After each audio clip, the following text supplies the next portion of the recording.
परिचय। पिंकी, उस यूकेलिप्टस के पेड़ को देखो, वो कितना ऊंचा है। हाँ दीदी, लेकिन क्या छोटे वृक्षों की तरह इन वृक्षों में भी सभी पदार्थ विसरण तथा सक्रिय परिवहन के द्वारा गमन करते हैं? हाँ, लेकिन केवल विसरण तथा सक्रिय परिवहन के द्वारा नहीं, वास्तव में ये प्रक्रियाएं मंद होती हैं। तो दूसरी प्रक्रियाएं कौन सी हैं? आओ, मैं तुम्हें इन प्रक्रियाओं के बारे में बताऊं।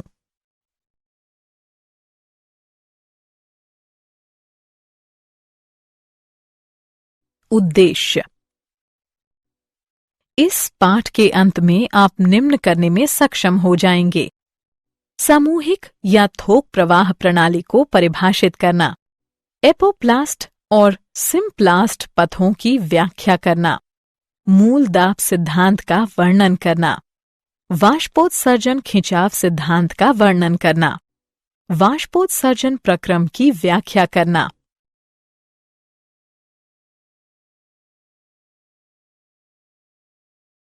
लंबी दूरी तक जल का परिवहन। परिचय। मित्रों, जैसे कि हम सभी जानते हैं कि छोटी दूरियों तक पदार्थ विसरण तथा कोशिका द्रव्य प्रवाह के माध्यम से सक्रिय परिवहन द्वारा पहुंचाए जाते हैं। किसी पादप में लंबी दूरी तक पदार्थों का परिवहन केवल विसरण द्वारा नहीं किया जा सकता। विसरण एक मंद प्रक्रिया है। यह अणुओं का केवल छोटी दूरियों तक संचलन कर सकती है। उदाहरण के लिए एक प्रतिरूपी पादप कोशिका लगभग 50 माइक्रोमीटर के आर पार अणु को गति करने में लगभग 2.5 सेकंड का समय लेती है। कुछ वृक्ष 50 फीट तक ऊंचे होते हैं, इसलिए हम सोच सकते हैं कि केवल विसरण के माध्यम से पादप में 25 से 30 फीट की दूरी तक अणुओं को गमन करने में कितने वर्षों का समय लगेगा। कुछ बार उत्पादन या अवशोषण एवं संग्रहण के स्थान एक दूसरे से बहुत अधिक दूरी पर होते हैं, इसलिए विसरण या सक्रिय परिवहन पर्याप्त सिद्ध नहीं होता है।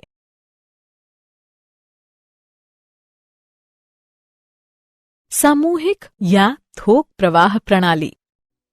ऊंचे वृक्षों में लंबी दूरी का विशिष्ट परिवहन तंत्र आवश्यक हो जाता है ताकि पदार्थ लंबी दूरियों तक एवं अधिक तेज गति से पहुंचाए जा सकें।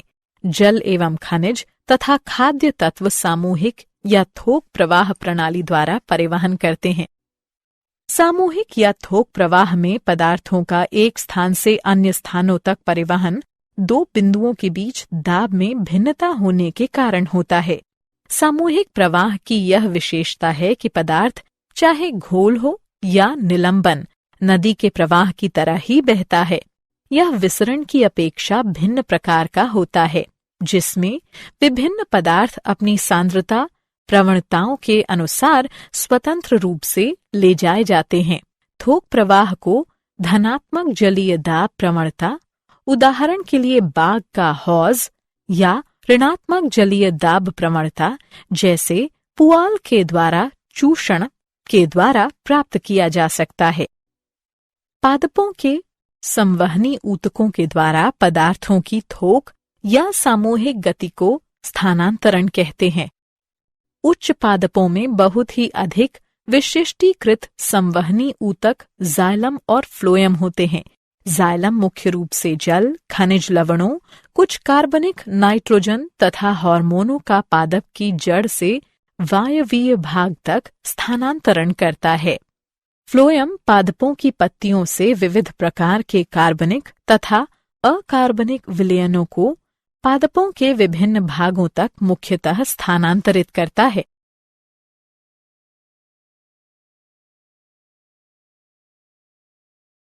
पादप जल कैसे अवशोषित करते हैं? आइए अब हम देखें कि पादप जल किस प्रकार अवशोषित करते हैं। जड़ें पेड़ों के लिए ज्यादातर जल को अवशोषित करती हैं, इसलिए हम मृदा पर जल डालते हैं, न कि पत्तियों पर। जल एवं खनिज तत्वों के अवशोषण का दायित्व मुख्यतः मूल रोमों का होता है, जो जड़ों के अग्र सिरों पर लाखों की संख्या में मौजूद होते हैं। मूल रोम पतली भित्ति वाले जड़ अधिचर्म के महीन विस्तार होते हैं। इनकी कोशिकाएं अवशोषण हेतु उपलब्ध पृष्ठ क्षेत्रफल का काफी विस्तार कर देती हैं। जल खनिज विलय के साथ मूल रोम से होकर शुद्ध रूप से विसरण प्रक्रिया के माध्यम से अवशोषित कर लिया जाता है। एक बार जब जल का अवशोषण मूल रोम द्वारा कर लिया जाता है तो यह जड़ों की परतों में गहराई तक 2 विशिष्ट पथों से होकर जाता है, एपोप्लास्ट पथ तथा सिम्प्लास्ट पथ। आइए इनमें से प्रत्येक के बारे में विस्तार से जानें।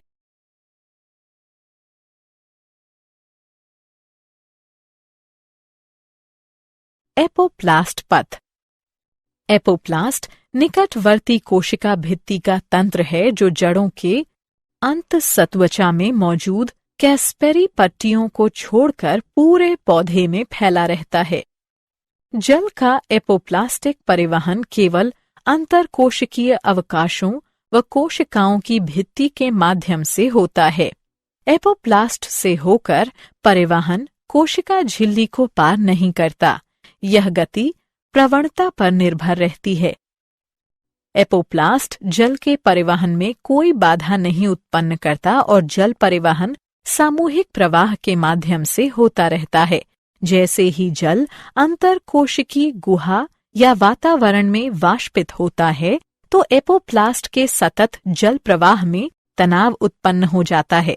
अतः जल के असंजक एवं संसक्ति गुणों के कारण जल का सामूहिक प्रवाह होता रहता है।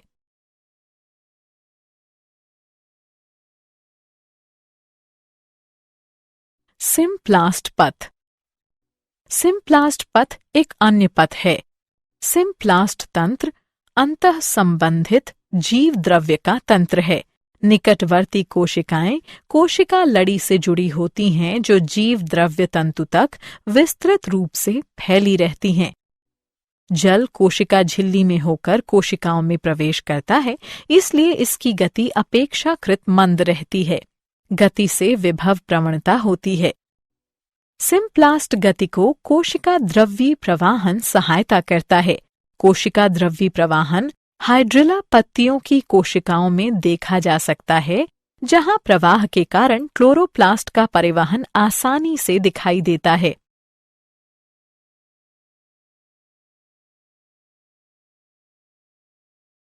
एपोप्लास्ट और सिम्प्लास्ट पथ। जड़ों में अधिकतर जल प्रवाह एपोप्लास्ट के माध्यम से उत्पन्न होता है। चूंकि वल्कुट कोशिकाएं शिथिलतापूर्वक आबद्ध होती हैं, अतः ये जल की गति में कोई प्रतिरोध उत्पन्न नहीं करती। हालांकि वल्कुट की आंतरिक सीमा अंतःसत्वचा जल के लिए अवप्रेशय होती है, जिसका कारण कैस्पेरी पट्टी कहलाने वाली सुवेरिनमय मैट्रिक्स होती है। जल के अणु इस परत को पार नहीं कर पाते, इसलिए वे असुवेरिनमय कोशिका भित्ति क्षेत्र की ओर पुनः झिल्लिका के माध्यम से कोशिकाओं में भेज दिए जाते हैं। इसके बाद जल सिम्प्लास्ट द्वारा गतिशील होता है और जाइलम की कोशिकाओं तक पहुंचने के लिए पुनः झिल्ली को पार करता है।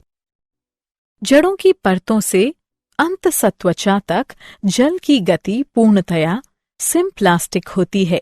जल तथा अन्य विलेय पदार्थों के वैस्कुलर सिलेंडर में पहुंचने का यही एक मार्ग होता है।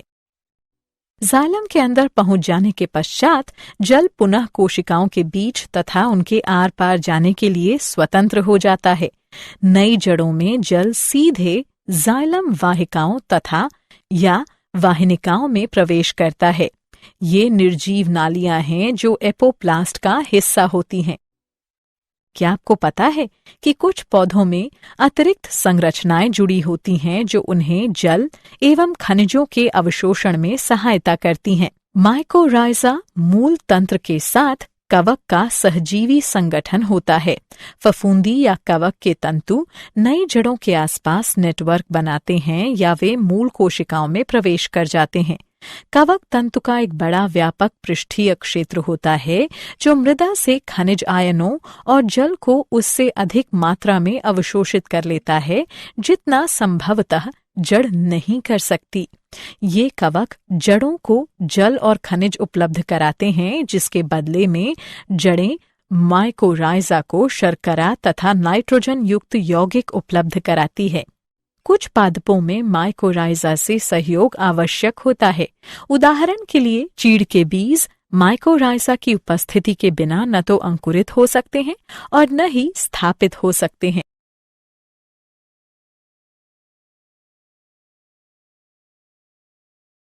मूल दाब सिद्धांत। अभी तक हमने देखा कि पादप मृदा से जल का कैसे अवशोषण करते हैं और संवहनी ऊतकों में इसे कैसे पहुंचाते हैं। अब हम ये जानने का प्रयास करेंगे कि जल का परिवहन पादप के विभिन्न भागों तक कैसे किया जाता है। मृदा से विविध आयन जड़ों के संवहनी ऊतकों तक सक्रियता से परिवहनित किए जाते हैं। उसके साथ जल अपनी विभव प्रवणता के साथ इसी प्रक्रिया का अनुसरण करता है और जाइलम के अंदर दाब बढ़ा देता है। यह धनात्मक दाब ही मूल दाब कहलाता है और तने में कम ऊंचाई तक जल को धकेलने के लिए उत्तरदायी होता है। मूल दाब के प्रभाव रात में तथा प्रातःकाल के समय देखे जा सकते हैं, जब वाष्पोत्सर्जन कम हो और अतिरिक्त जल घास की पत्तियों तथा अनेक शाकीय पादपों की पत्तियों के सिरों पर शिराओं के विशिष्ट रंध्रों के परितः बूंदों के रूप में एकत्र हो जाता है। इस प्रकार द्रव के रूप में जल का हौस बिंदुस्राव कहलाता है। मूल दाब का व्यापक योगदान जाइलम में जल के अणुओं को निरंतर कड़ी के रूप में स्थापित रखने के रूप में समझा जा सकता है, जो कि अक्सर वाष्पोत्सर्जन के कारण उत्पन्न होने वाले वृहत तनावों के कारण टूटती रहती है। अधिकांश जल को परिवहनित करने में मूल दाब का कोई अर्थ नहीं है। अधिकांश पौधों की आवश्यकता वाष्पोत्सर्जनित खिंचाव से पूरी हो जाती है।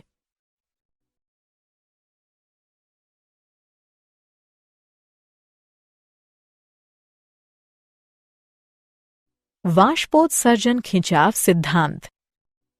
एक अन्य सिद्धांत अर्थात वाष्पोत्सर्जन खिंचाव सिद्धांत में अधिकांश अनुसंधानकर्ता इस बात पर सहमत हैं कि पौधों द्वारा जल मुख्यतः खींचा जाता है और पत्तियों से होने वाला वाष्पोत्सर्जन इस खिंचाव प्रक्रिया की संचालन शक्ति होता है।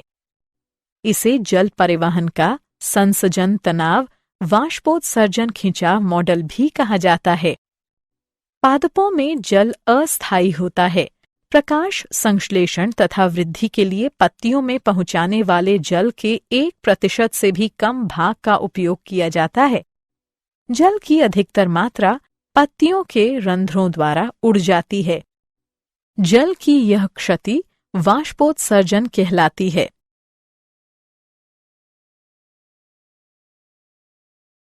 वाष्पोत्सर्जन। आइए अब इस मॉड्यूल के अगले प्रकरण अर्थात वाष्पोत्सर्जन को देखें। वाष्पोत्सर्जन पादपों द्वारा जल को वाष्प रूप में परिवर्तित करने के कारण होने वाली हानि है। यह मुख्यतः रंध्रों से होता है जो पत्तियों पर पाए जाते हैं। वाष्पोत्सर्जन में जल वाष्प की हानि के अतिरिक्त पत्तियों में छोटे छिद्रों जो रंध्र कहलाते हैं के द्वारा ऑक्सीजन एवं कार्बन डाइऑक्साइड का विनिमय भी होता है। सामान्यतः ये रंध्र दिन के समय खुले रहते हैं और रात के समय बंद हो जाते हैं। रक्षक कोशिकाओं की स्फीति में परिवर्तन रंध्रों के खुलने व बंद होने का मुख्य कारण है। प्रत्येक रक्षक कोशिका की आंतरिक भित्ति रंध्र छिद्र की तरफ काफी मोटी एवं प्रत्यास्थ होती है। जब रंध्र को घेरने वाली 2 रक्षक कोशिकाओं में स्फीति दाब बढ़ता है तो पतली बाहरी भित्तियां बाहर की ओर उभरती हैं तथा आंतरिक भित्ति को अर्धचंद्राकार स्थिति में आने के लिए बाध्य कर देती हैं। रंध्र छिद्र के खुलने में रक्षक कोशिका की भित्तियों में उपस्थित सूक्ष्म सूत्राभ की दिशा भी सहायता करती है। सेलुलोज सूक्ष्म सूत्राभ का अभिविन्यास अनुदैर्ध्य के बजाय अरीय क्रम से होने के कारण रंध्र छिद्र के लिए खुलना आसान हो जाता है। जब जल हानि के कारण रक्षक कोशिका की स्फीति या जल तन्यता खत्म हो जाती है तो तन्य आंतरिक भित्तियां अपनी मूल स्थिति में फिर से वापस आ जाती हैं। फिर रक्षक कोशिकाएं शिथिल पड़ जाती हैं और रंध्र छिद्र बंद हो जाते हैं।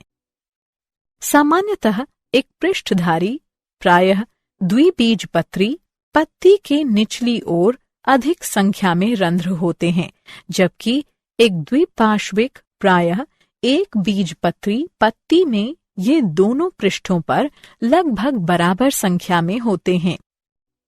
वाष्पोत्सर्जन अनेक बाह्य कारकों द्वारा प्रभावित होता है, जैसे कि तापमान, प्रकाश, आर्द्रता, पवन की गति आदि। रंध्रों की संख्या तथा वितरण, खुले रंध्रों का प्रतिशत, पौधों में पानी की उपस्थिति तथा वितान रचना आदि वाष्पोत्सर्जन को प्रभावित करने वाले अन्य पादप कारक हैं।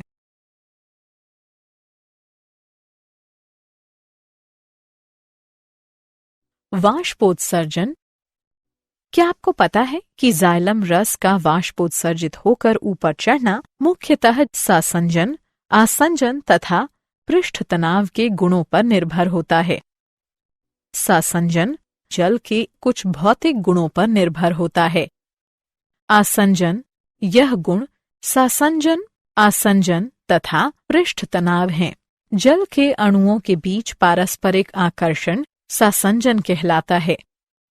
पृष्ठ तनाव जल अणुओं का ध्रुवीय सतह की ओर आकर्षण, जैसे कि वाहिकीय तत्वों की सतह, आसंजन कहलाता है तथा पृष्ठ तनाव वह गुण होता है जिसके द्वारा जल के अणु गैसीय अवस्था की अपेक्षा द्रव अवस्था में एक दूसरे के प्रति अधिक आकर्षित होते हैं। जल के ये गुण इसे उच्च तन्य सामर्थ्य प्रदान करते हैं, अर्थात किसी खिंचाव शक्ति का प्रतिरोध करने की क्षमता एवं उच्च कोशिकात्व अर्थात पतली नलियों में ऊपर चढ़ने की क्षमता। पादपों में कोशिकात्व को अल्प व्यास वाले वाहिकीय तत्वों जैसे कि ट्रैकीड और वाहिका तत्वों से सहायता प्राप्त होती है। अब आइए पादपों में वाष्पोत्सर्जन के लाभों पर एक दृष्टिपात करें। यह पादपों में अवशोषण एवं परिवहन के लिए वाष्पोत्सर्जन खिंचाव उत्पन्न करता है। यह प्रकाश संश्लेषण हेतु जल प्रदान करता है। यह पादप के सभी भागों तक मृदा से खनिज तत्वों का परिवहन करता है। यह पत्तियों की सतह को वाष्पीकरण द्वारा 10 से 15 डिग्री तक ठंडा करता है। यह कोशिकाओं को स्वीत रखते हुए पादपों की आकृति एवं संरचना को बनाए रखता है।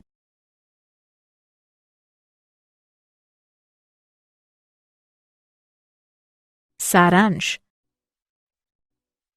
आइए हमने जो कुछ सीखा है उसे संक्षेप में दोहराएं। किसी पादप में लंबी दूरी तक पदार्थों का परिवहन केवल विसरण द्वारा नहीं किया जा सकता। विसरण एक मंद प्रक्रिया है। यह अणुओं का केवल छोटी दूरियों तक संचलन कर सकती है। सामूहिक या थोक प्रवाह में पदार्थों का एक स्थान से अन्य स्थानों तक परिवहन दो बिंदुओं के बीच दाब में भिन्नता होने के कारण होता है। पादपों के संवहनी ऊतकों के द्वारा पदार्थों की थोक या सामूहिक गति को स्थानांतरण कहते हैं। जाइलम मुख्य रूप से जल, खनिज लवणों, कुछ कार्बनिक नाइट्रोजन तथा हार्मोनों का पादप की जड़ से वायवीय भाग तक स्थानांतरण करता है। फ्लोएम पादपों की पत्तियों से विविध प्रकार के कार्बनिक तथा अकार्बनिक विलयनों को पादपों के विभिन्न भागों तक मुख्यतः स्थानांतरित करता है। एक बार जब जल का अवशोषण मूल रोम द्वारा कर लिया जाता है तो यह जड़ों की परतों में गहराई तक दो विशिष्ट पथों से होकर जाता है, एपोप्लास्ट पथ तथा सिम्प्लास्ट पथ।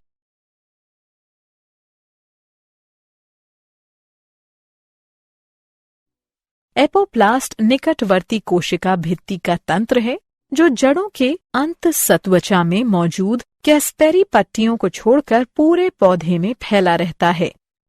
सिम्प्लास्ट तंत्र अंतः संबंधित जीव द्रव्य का तंत्र है।